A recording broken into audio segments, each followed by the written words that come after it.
This meeting is being recorded. There we go. So welcome everyone. We're really excited to have you today. This is going to be a great discussion. Yes, please feel free to drop in the chat where you're dialing in from. I know we are quite a global community today, which is really very exciting. On behalf of Remake, I want to welcome everyone who is joining us today. Just a quick introduction. My name is Emily. I'm Remake's Director of Community Engagement. If you're not familiar with Remake, we're a global advocacy organization doing work at the intersection of fair pay and climate justice. And if you're interested in being more involved in Remake, you can join our ambassador program. And I'm going to share some information on that here in the chat. We've got some of our wonderful ambassadors here today, as well as community organizers. And with that, I'm going to turn it over to Deborah, who's leading today's call. Yeah, thank you so much, Emily. Hi, guys. I'm Deborah Florio, and I'm the... Has stopped. This meeting is being recorded. Yeah, sure.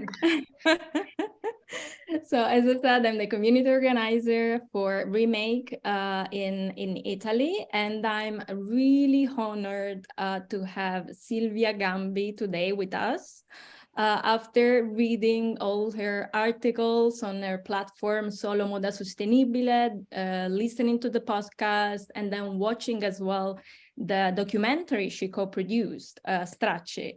So that actually for me was like an eye-opener because I discovered a reality that is happening in Italy, in my country, and I had no clue about it.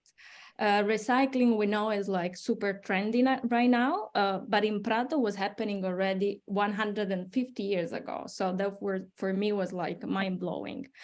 But so I can't wait to learn more with Silvia today. And guys, if you have questions after, just drop them off in the chat or raise your hand when we're gonna have the Q&A moment. So Silvia, I think I'm gonna leave the floor to you. You can take us virtually to Prato and the fashion industry. Thank you, Deborah. Thank you to Remake for the invitation. I'm very honored to be here with you and to share the history of Prato, the textile experience in Prato, but also we talk about the Chinese community here in Prato, and also I want to share with you some information about recycling, because here in Italy we are working hard on this topic, and I want to share with you what we are doing. I think that is important. I have to share my screen. Perfect. Now I can see you.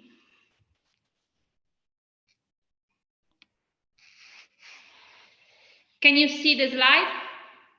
Yeah, we can. I can't see you, but okay, it's the same.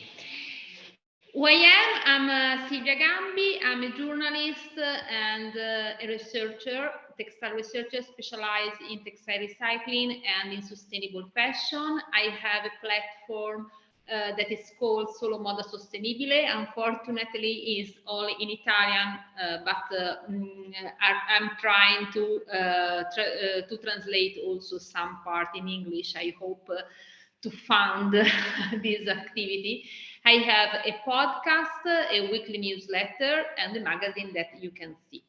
Stracci is a documentary that I made with my husband, Tommaso Santi. Tommaso Santi is the director, and I wrote the documentary with him. Stracci is talking about the textile recycling in Italy, and but also in Prato in particular, but the documentary also talk about the journey of the used clothes around the world, from Africa to Pakistan, in New York. We have some interview with Ellen MacArthur Foundation. So the documentary try to give a complete information about what is the end of life of our clothes. This is an emergency in our world because we are full of waste, and in many cases our clothes are destined to the landfill, and this is not a good choice. You can see Stracci on Prime Video in USA and in 90 Anglophone countries. Unfortunately, now Stracci is not in Italy, on Prime Video Italy, because it's moving to Sky. So you can see this time. It's not the first time that Prato is in the center of the news for the circular activities and for the work with used clothes. This is the National Geographic. 2 years ago, during the Earth Day, they dedicated a very important cover to the experience in Prato. I was the producer of this cover, and I'm very honored to collaborate to this project. The title of the article was "The End of Trash." The National Geographic journalist visited about 30 different circular economy experience all over the world, and at the end they choose the experience of Prato. And why? Because they told me that in many cases they found one company dedicated to circular economy, but in the case of Prato, we have hundreds, thousands of companies involved in this process. And so this is a very particular thing. This is we have so many companies involved because we are a district, an industrial district. I don't know if you know how an industrial district works, but we have. Can you explain what is a district actually? Yes, yes. Helpful.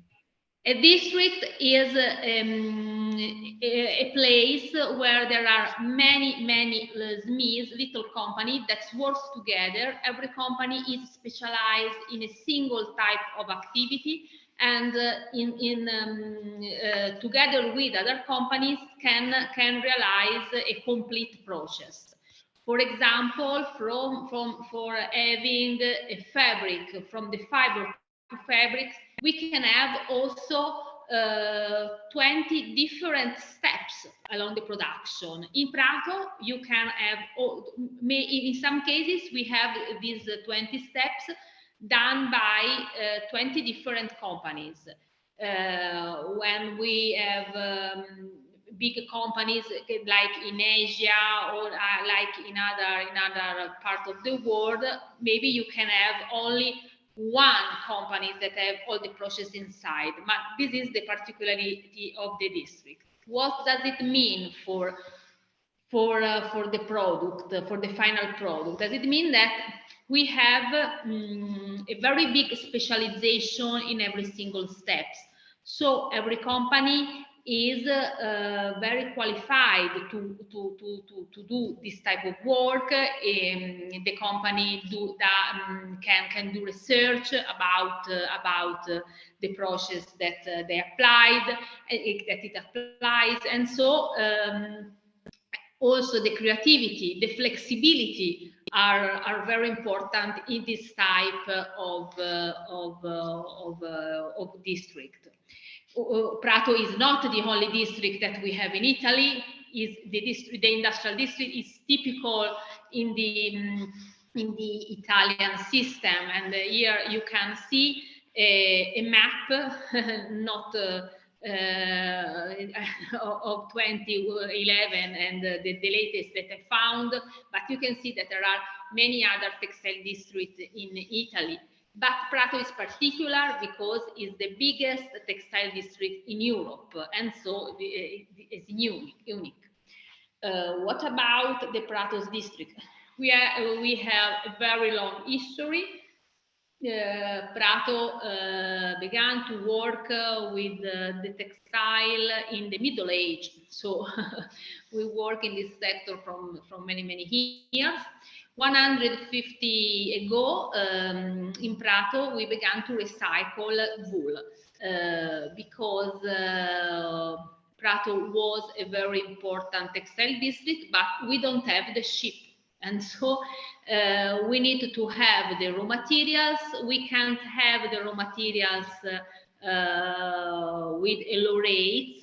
And so Prato's entrepreneurs invented to recycle the wool from the old clothes and old sweaters. And this is the beginning of our story with circular economy. We have also important infrastructure for textile production. For example, we have an industrial aqueduct that is very important for us because we can recycle all the water that we use for the textile production. So all the water is reused in the system, and textiles are made with water that we can reuse many times. It's a very particular experience. We have this aqueduct from about 30 years and maybe is the biggest that of this type that we have in Europe. And it's a very singular experience, but also from this you can understand that for Pratos, the sustainability has been always an opportunity for doing the things better and also for save some money. Maybe save resources is also a way to save money, and I think that these two things are very important. We have many enterprises involved in textile and clothing sector. About 1,200 in textile, 3,100 in clothing. But you know also that we have maybe the biggest community, Chinese community in Europe. We Prato have about 200,000 of inhabitants, and the 25% of our inhabitants are Chinese, and so is a very important part of our community is Chinese speaking and are persons that have origin from China. And how did it happen, Silvia? Sorry if I interrupt. Like, how did it happen? Like, how come all these Chinese people arrived from China in Prato? The migration began in 90s because in China, in particular from the region of Wenzhou. At the beginning, all the Chinese come here from Wenzhou, and then also arrive here from Fujian. They are coming here because they want to expand their activities. They want to be involved in the clothing sector because from the beginning they always focus their interest on the clothing sector.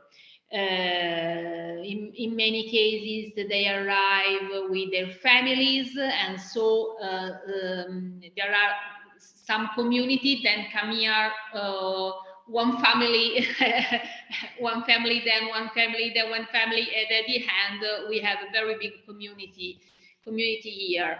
So I don't know. Allora, many books and study are done about the choice of Chinese people to arrive here in Prato. I don't have the correct answer. Maybe anyone have it, but we know that here in Prato we have Chinese specialized in clothing sector.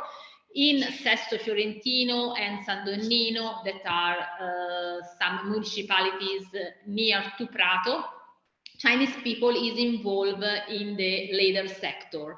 So they have also different specialization. It depends from the zone.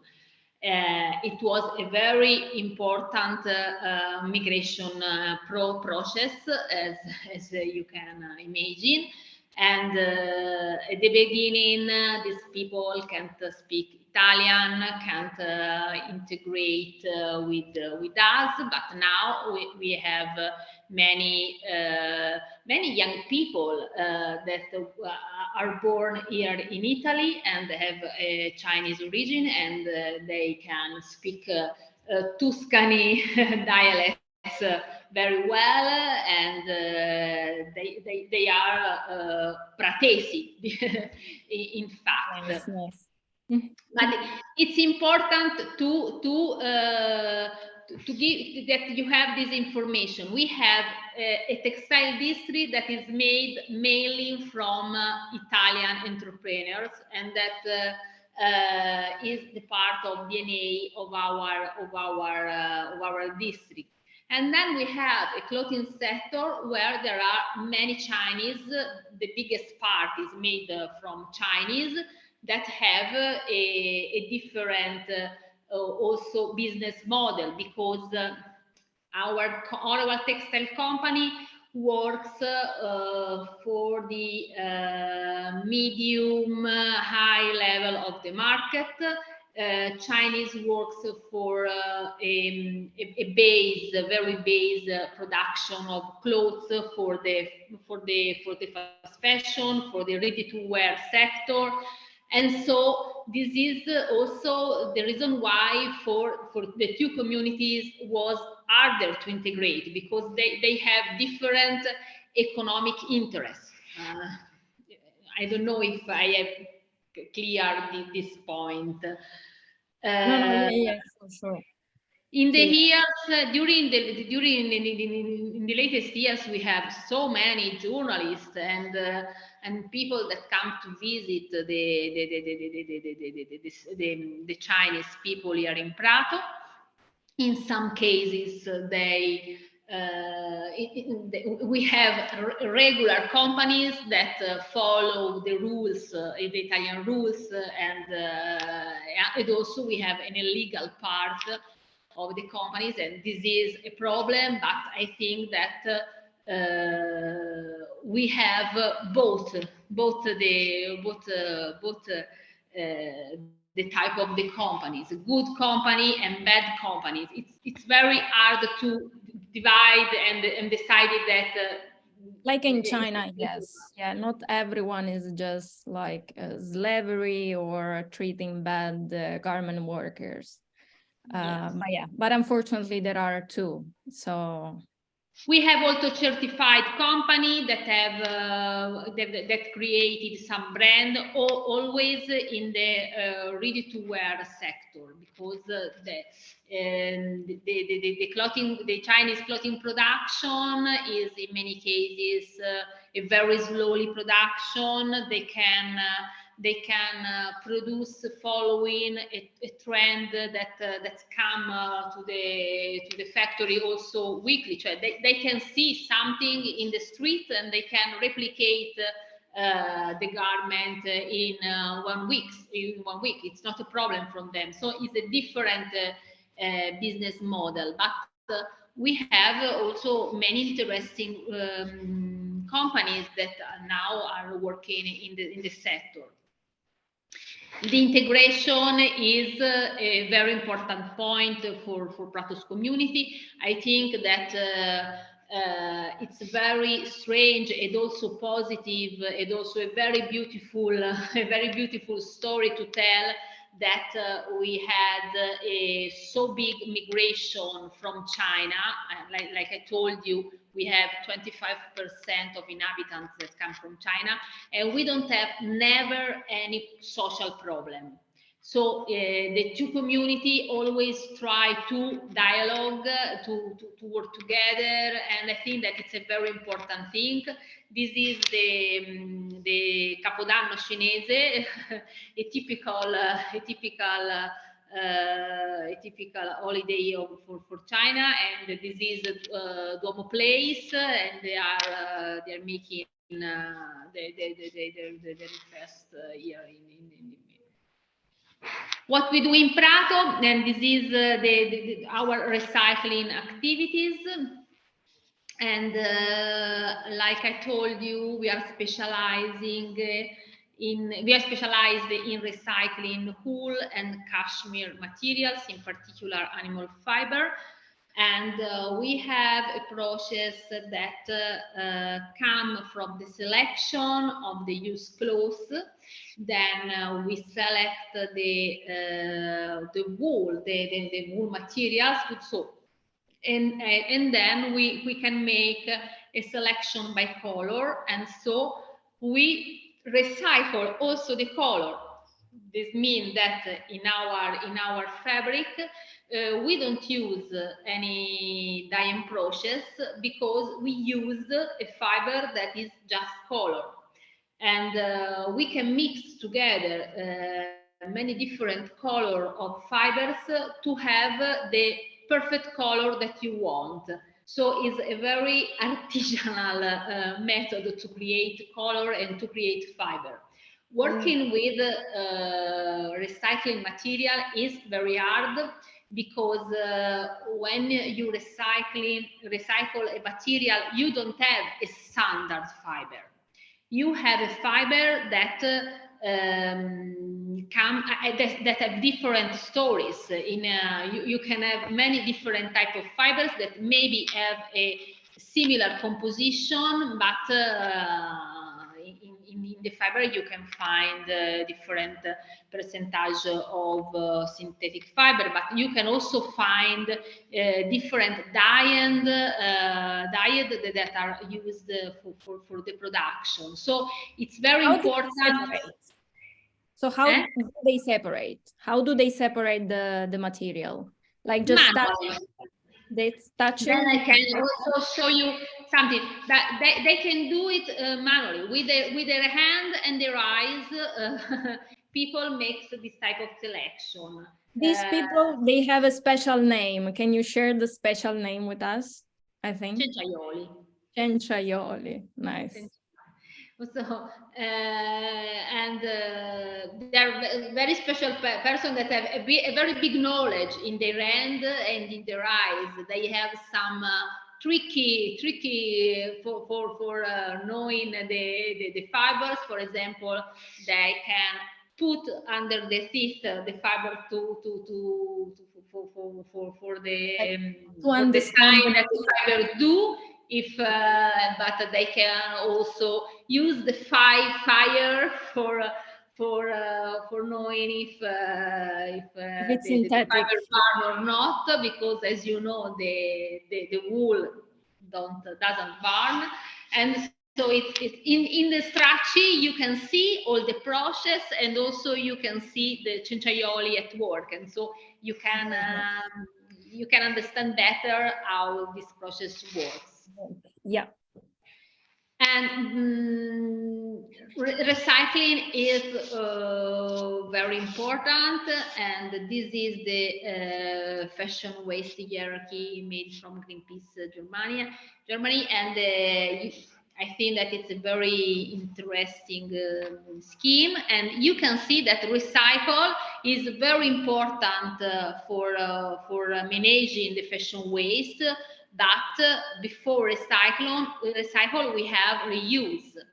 And this is a very important topic, because for having reuse, we need to have a sorting made manually, because there is we need to have a person that can check with their eyes if a cloth is in good condition, if is not broken, if they have an interesting label. For example, if this cloth is made from a luxury brand, or for a brand that is known in the market. So the person, the people are very important for doing a good recycling process. And we can have two types of clothing selection, and it is a very crucial step. So when you decide to throw away your used clothes, in many cases you give it to an association for the poverty, for people that have some special needs. Okay, this is the beginning of the trip. In many cases, this association will sell these clothes to a specialized company that will make the selection, and will manage this type of materials. So the clothing selection is the first step. We have a very big quantity of clothes, and these clothes need to be managed in some ways. This type of clothing selection can be manual or automatic. In the automatic type, there are many different types of machinery that are coming now on the market. We have a well-known special machine that is based in Sweden, in Malmo, and maybe is the first machine of this type that we have in the market. But now there are many other types of machinery of this type in the market. I also saw that in Spain we have many companies that are involved in this type of business. And we have a machine that make a selection and an automatic selection. I can find a sort from fiber and color using an X-ray that can analyze the clothes. Then they have different like material. And material, and at the end you have your material ready for recycling. In the manual sorting, you have people that check every single items and decided that if these items is good for the second-hand market. And after they decided that it's good for the second-hand market, they had to decide if is a very high quality items, and this is called in crema in Gergo. And if the quality is medium, is the second choice. And usually is here in Europe, this type of this clothes goes to Eastern Europe. And at the end, the third type of these materials, the low part, is destined to Africa and India. In my documentary, we can follow the destiny of the used clothes that are destined to Ghana in Cantamanto, where there is the biggest landfill in the world. In Cantamanto, just the worst one that goes there. It's just the third choice. What is the poor material then goes in Cantamanto? Yes, in Cantamanto, usually they send this material in Africa because if for example, if there is a little hole in the t-shirt, or if is a type of style that here in Europe can't be sold because is too old or out of trends, they send this type of materials in Africa.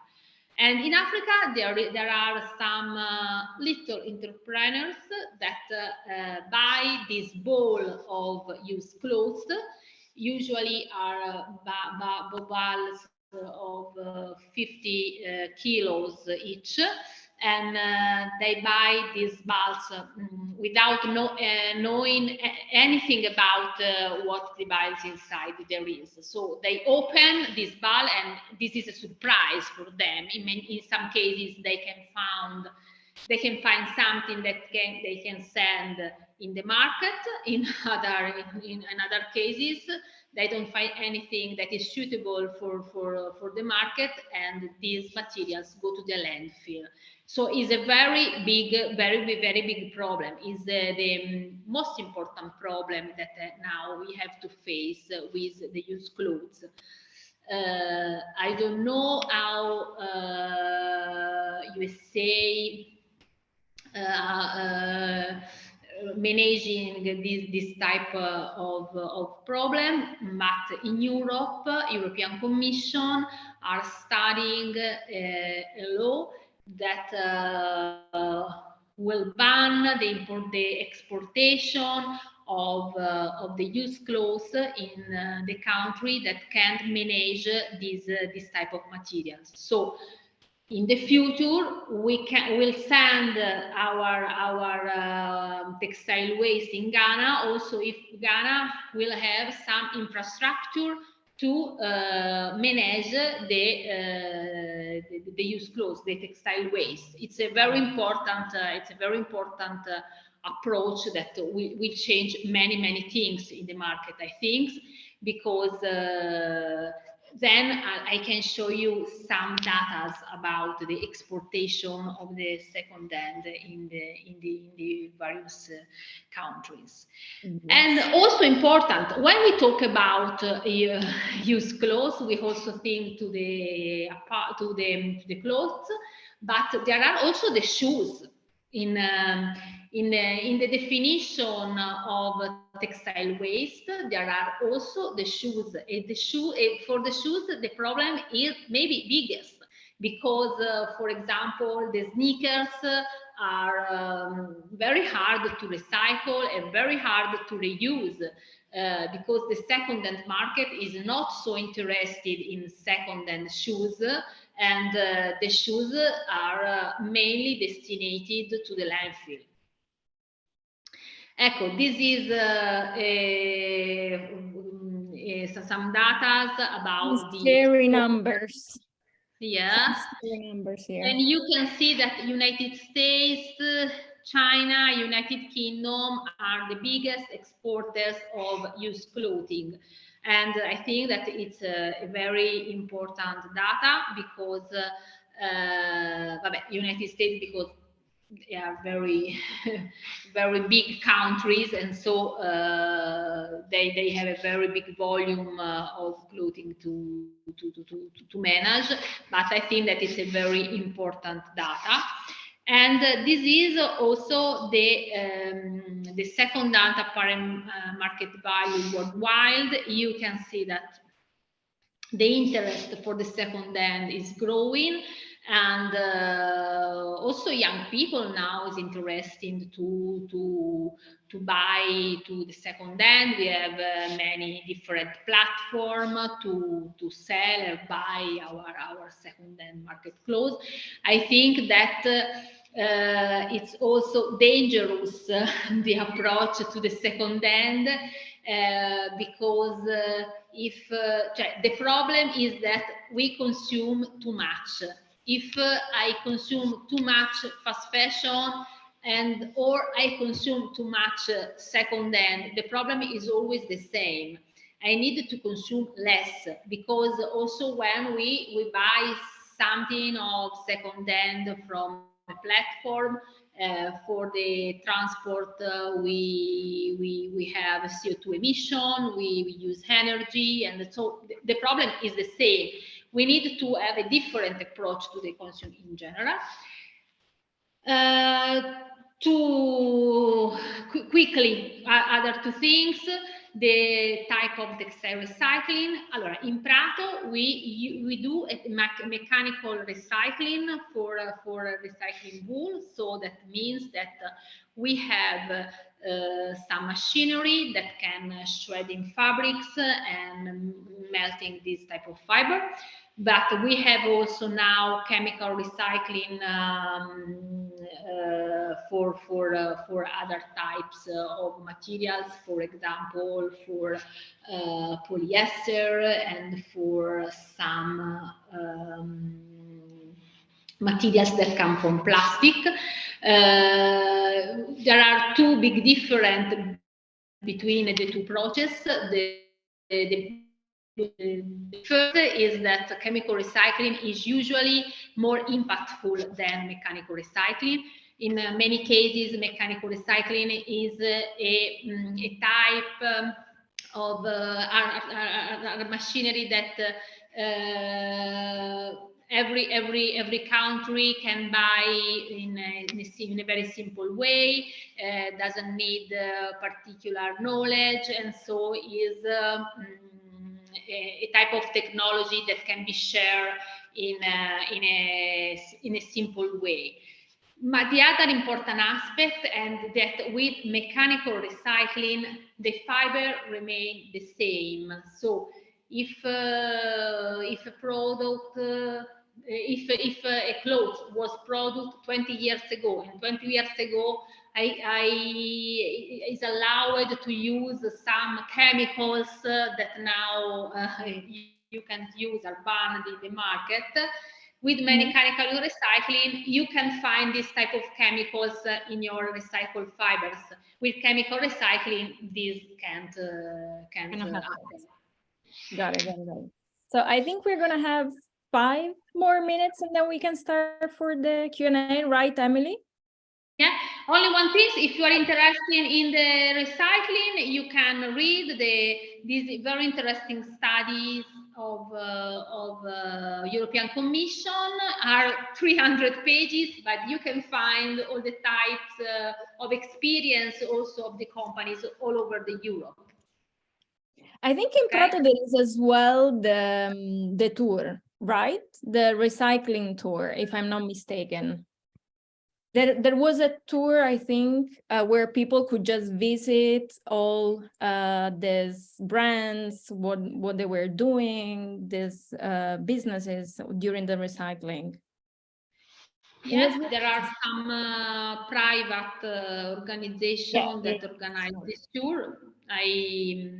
I always follow many people to do this type of tour, but in many cases are teachers or class that come here because they are interested to understand better.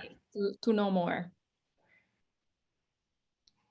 One last thing, because I read one of your articles, or was a podcast as well, about the social washing. Yes, I have some slide on social washing, but I don't share it, and it's not important. Social washing is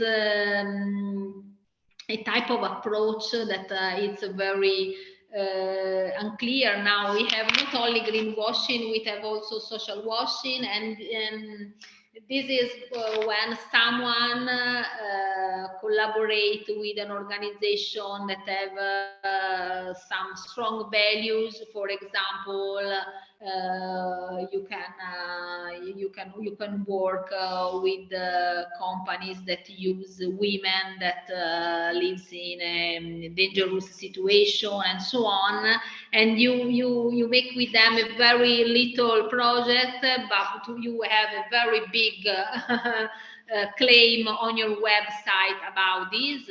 Also, when, for example, in USA, there was many cases for the Live Black Matters. Many companies uses this cause to share with the public that they're involved in it, but in reality, it is not authenticity. There is not authenticity in this type of approach, and so I think that it's a very big problem. As you can see, we can start, I think, then, because I see some questions and I have more. We can start with the questions, Emily. That's perfect. Would you like to start with your questions, or shall I start with a question from the chat? Yeah, just start with the chat. Okay, amazing. So one of the questions that came in was it was regarding, again, the question of Chinese immigrants who are working in Prato, and was wondering if, you know, part of the reason why those jobs were available is because they were looking for folks to come sew in factories to be able to still say made in Italy on the tags and labels, and was just wondering if you could provide any insight into that labor practice. What is the question? Sorry, Natalia? No. Who make the question? Yes, it's a question from Natalia here. Yeah. I am also here, so maybe it's easier. Can you hear me? Can you hear me well now? What is made in Italy instead you? Because this is a very interesting thing. Because 3 or 5 years ago, many newspapers write some articles dedicated to China Italy. But what is China Italy? So, what made in Italy is instead? Yeah, well, the point was that we were watching this documentary. Hi, everyone, by the way. I'm so happy I can be here. So basically, we watched this documentary, and it was about the migrants, the Chinese immigrants coming to Italy. And basically, the plan of the companies in the 90s was that we would bring them here, so to have a cheap labor, and we can still maintain low prices, but still have a made in Italy tag.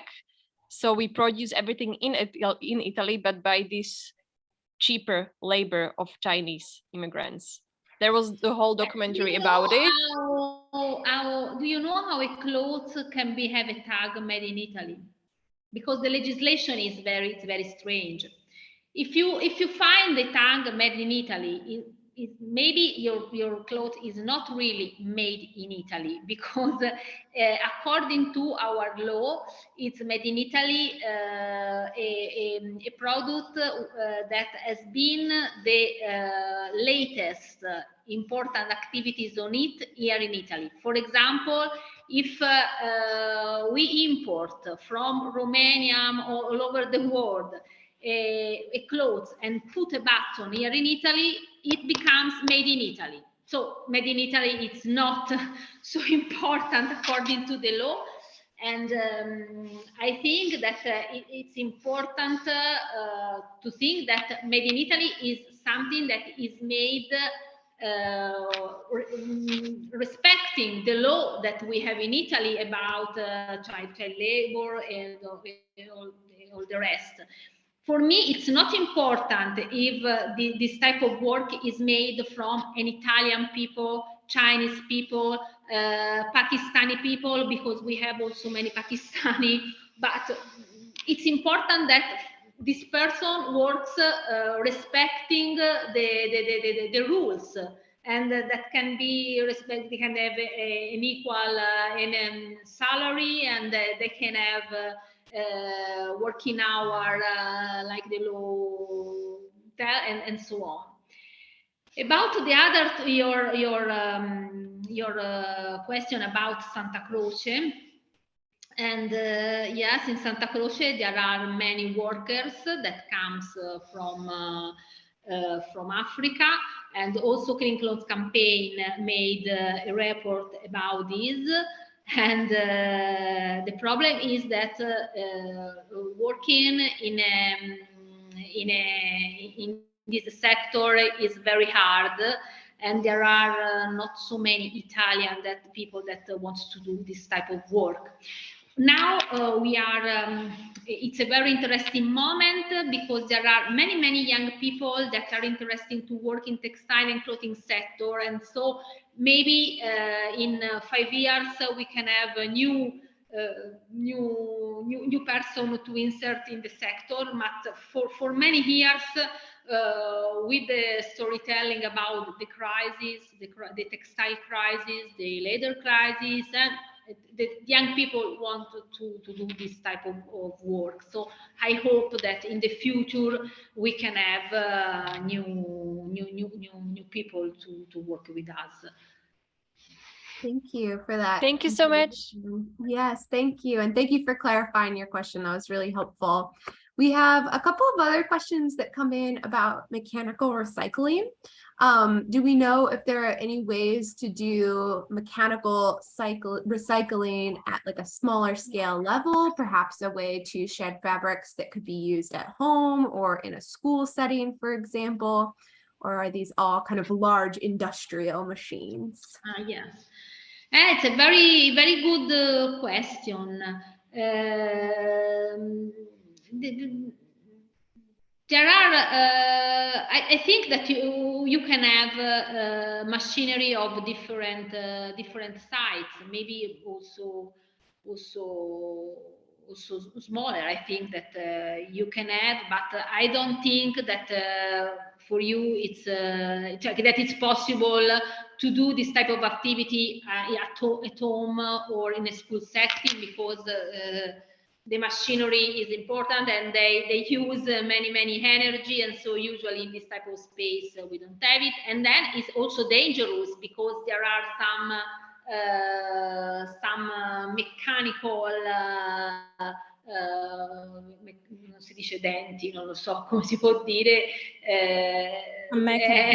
it's very hard to I think that it's not safe to work in this type of activity in at home.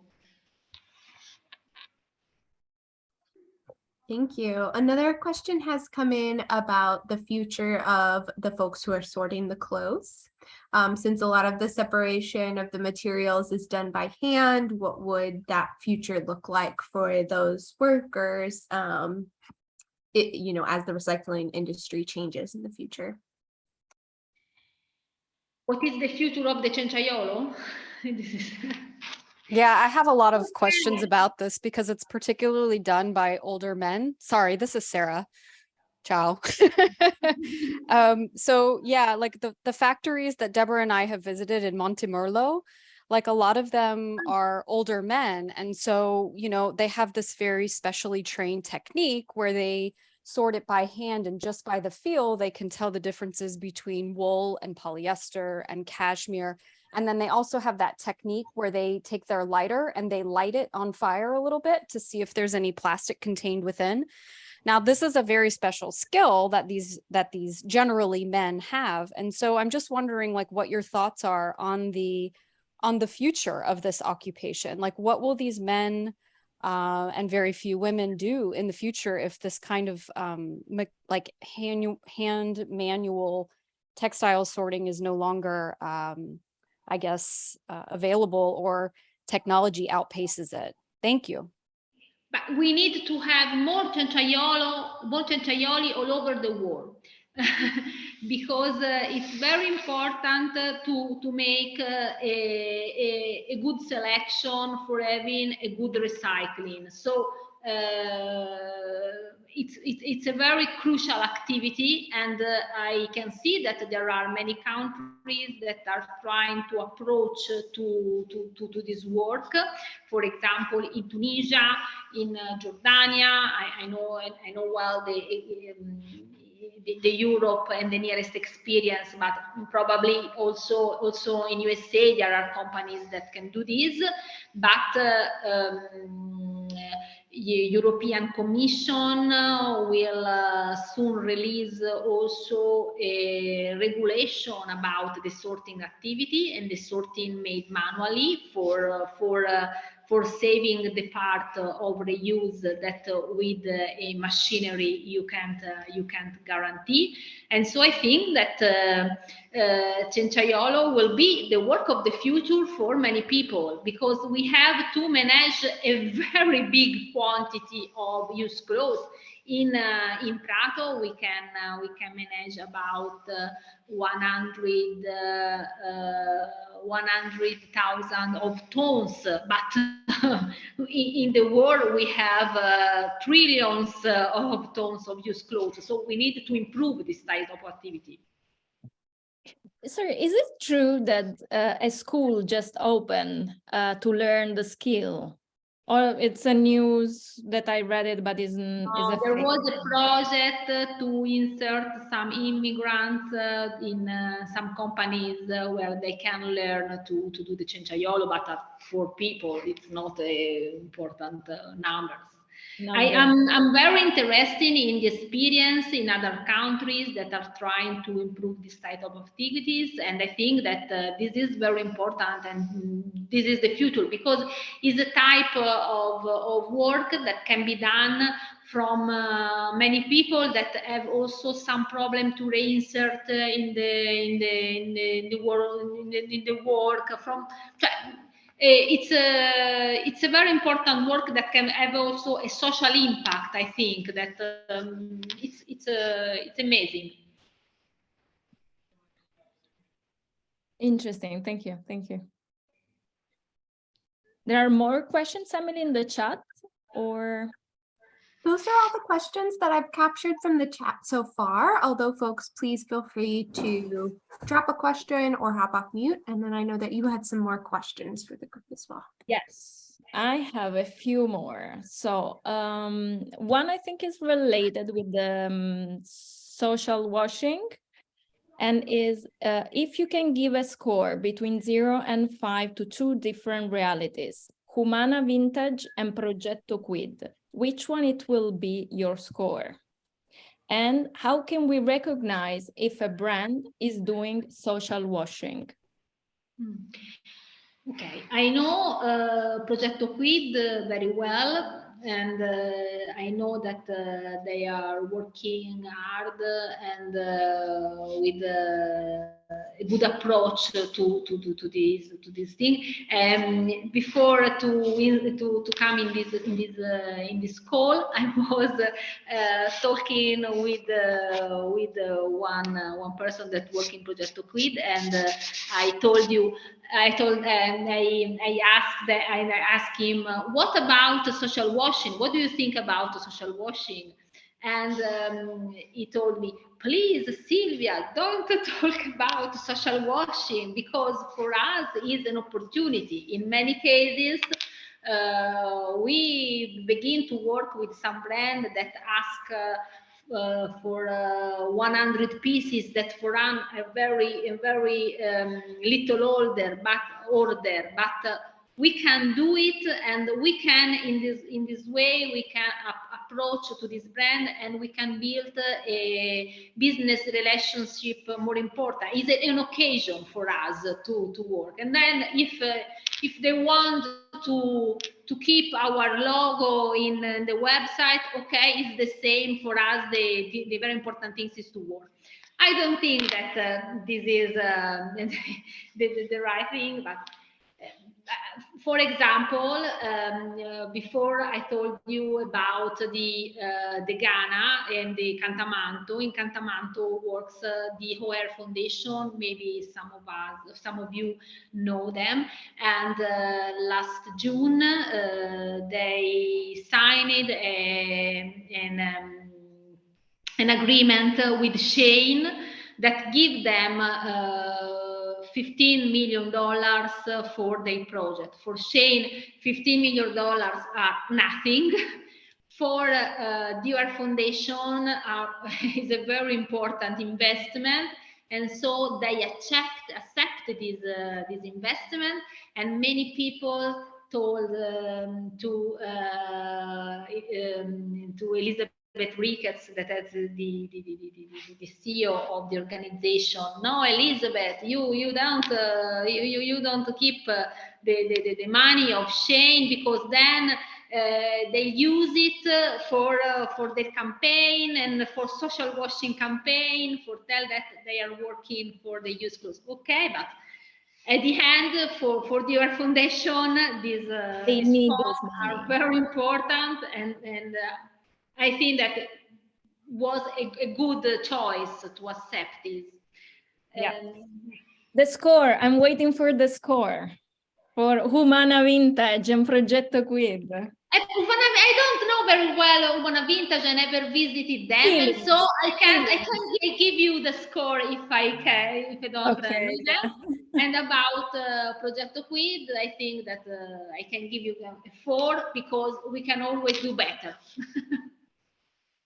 Thank you so much. That was enough. Then I had the same of the Cenciaiolo. You replied already. If the new trend for recycled material changed the reputation of the city of Prato internationally. Yes. Now, yeah, right. Yes, because I work also like speaker for many journalists. So there are some journalists that come here, and I help them to realize their articles or their film. And for many years, the journalists want only to see the Chinese community. And so I want to write about Chinese. I want that. Then 3 years ago, there was a miracle. And now many journalists are coming here and they want to see the circular economy that we make in Prato. And anyone asks me about the Chinese. So I think that for Prato is a very good occasion for the reputation.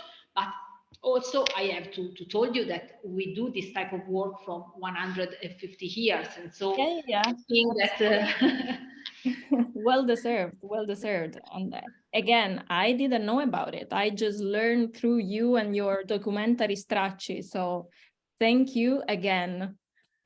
And if people here, like, you haven't watched it, please go check it out. From Italy, where can we see it again?